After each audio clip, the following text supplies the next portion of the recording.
So I know we've talked about seventh chords a lot lately, but I want to talk today about diminished seventh chords. Diminished. Diminished seventh chords. Okay, because they're kind of a chameleon chord in the fact that they're very, very strange. So I want to show a little bit of their power today when using them in your music. Okay, so let's go ahead and make one. If you remember, we would just make them by taking the root, the third, the fifth, and the seventh, and we can flat the third, flat the fifth, and double flat the seventh, or we can talk about the half steps between them, and there are 3 half steps between here and here, 3 half steps between here and here, and 3 more half steps between here and here. So let's go ahead and make one. Let's go ahead and do it on D. Let's make a D diminished seventh chord. So D, F, and A, flat, and C, flat. This makes it 3 half steps, 3 half steps, and 3 half steps. Okay, so we have D diminished seventh. Okay, let's go ahead and erase this here. Okay, so there's something special about this chord, and the fact is, if you were to continue going up into the next note, add 3 more, just continue the pattern of thirds, you would eventually get to, if you would keep it in minor thirds like this, you would get to E double flat, C to E double flat. But E double flat is the same as D, which sounds the same as this note. Because this chord keeps going into the same notes over and over and over, if you keep the pattern going, you can make a lot of chords by just inverting it. So what I mean by this is, check this out. If you were to invert this chord and go here to F, F, A flat, all we're doing is moving this D note up the octave, right? F, A flat, C flat, and D here. This does sound the same, the exact same as a chord that looks like this. Maybe I can get a little break here. This sounds the same as this chord, F, A flat, C flat, and E double flat. These sound the same. The difference is this is a D diminished 6/5, but this chord, because of the way it's stacked and spelled, is actually, let me get that color, is actually F diminished 6/5. Because we stack it in thirds this way, we got an F as our root instead of D. I'm sorry, it's no longer 6/5, but 7. There we go. And F is now our root. D is no longer the root in this chord. These two chords sound exactly the same. So if someone were to play these chords and say, hey, what chord is this? And you said one, and they said, haha, no, it's the other, that's unfair. And that would be a cruel trick to play. Okay, so let's go on and move on to this. Let's go up one more thing, but instead of starting with A flat, we're going to use the N harmonic note of G sharp, just because I don't want to use double flats too much. Okay, so here we are going, and we have G sharp. This will go up 3 half steps to B. This will go up 3 half steps to D, and this will go up 3 half steps to F. Again, all we're doing is moving this note up and calling everything in harmonically. So this is now G sharp diminished seventh. These 3 chords all have the same pitch classes, but they're spelled differently. That's the only difference. Okay, so 3 different chords. If you start on this note, it would sound like D. If you start on this one, it would sound like F. And if you start on this one, it would sound like G sharp diminished 7. Okay, so one more, because there are 4 notes, we can do this 4 times. There's 1, 2, 3, and now we're going to go on to 4. 4 starts on B. We got B, D, F, and finally A flat. And again, now we have B diminished 7. Okay, so these 4 chords, if we ignore this one maybe altogether, these 4 chords sound exactly the same, just inverted of each other. In fact, if you were to invert them like we saw with this one, you can actually get clones of the same chord. Now, the reason that you would know that it's this chord and not this chord is if you look at the sheet music. Obviously, this one will be spelled with B, D, F, and A flat, where this one will be spelled with G sharp, B, D, and F.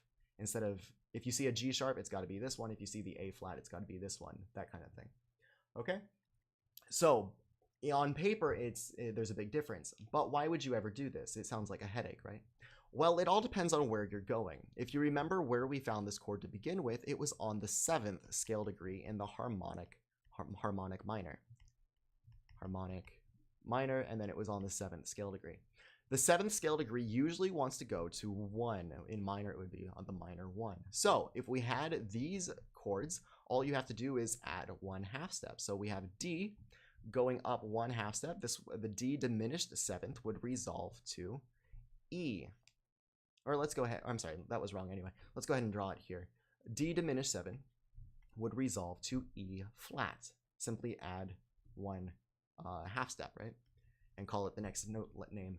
F, on the other hand, bear with me, guys. I want to keep the color the same. So D diminished 7 would resolve to E flat. Okay, we're on a good page now. We got F diminished 7 going to G flat. We simply add a note, add a 1/2 step.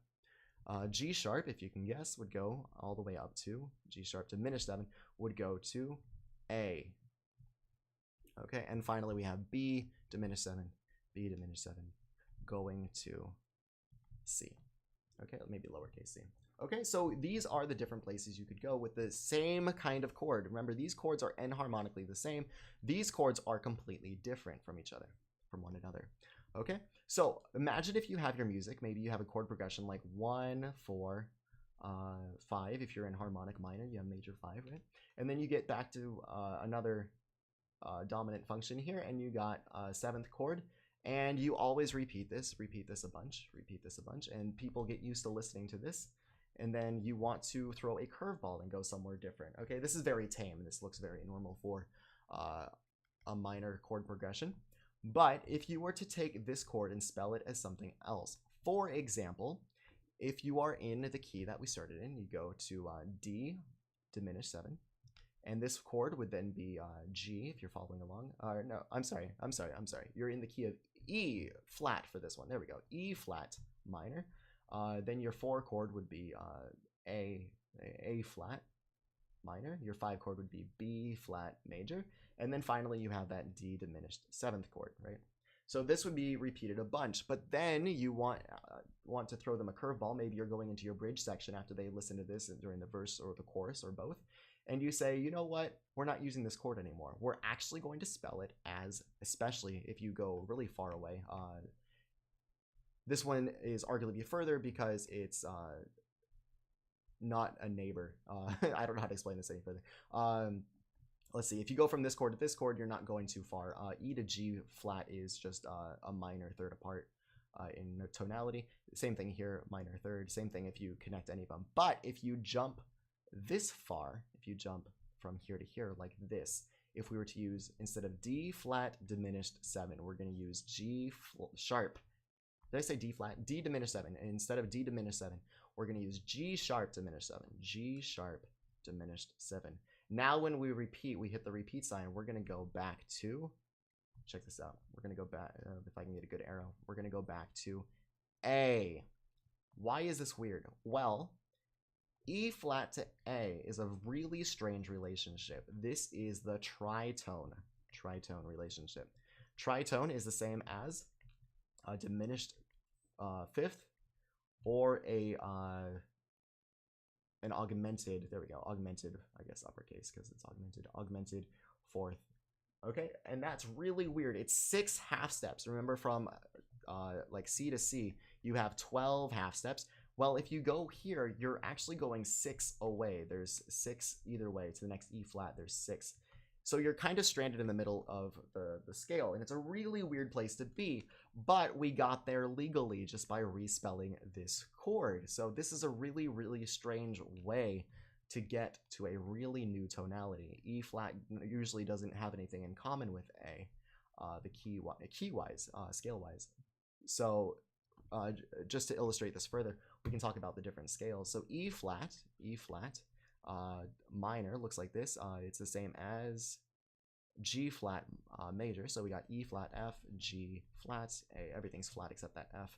A flat, B flat, C flat, D flat, and E flat. And then we're going to A. There we go. We're going to A, right? So we're going to A minor, which, as you know, has no sharps or flats. A, B, C, D, E, F, G, and A. So these are radically different scales. The only note they have in common, they have one note in common, is that F. And 2 and a 6, that's not very common relationship. Usually, what, 1 to 5 is more common or something like that. So this is very strange. This is very, very awkward to go here, but you can get here legally by doing this kind of like trapdoor thing, by using the 7th chord, the diminished 7th chord, to do all your dirty work. Just respell and you can go anywhere you want.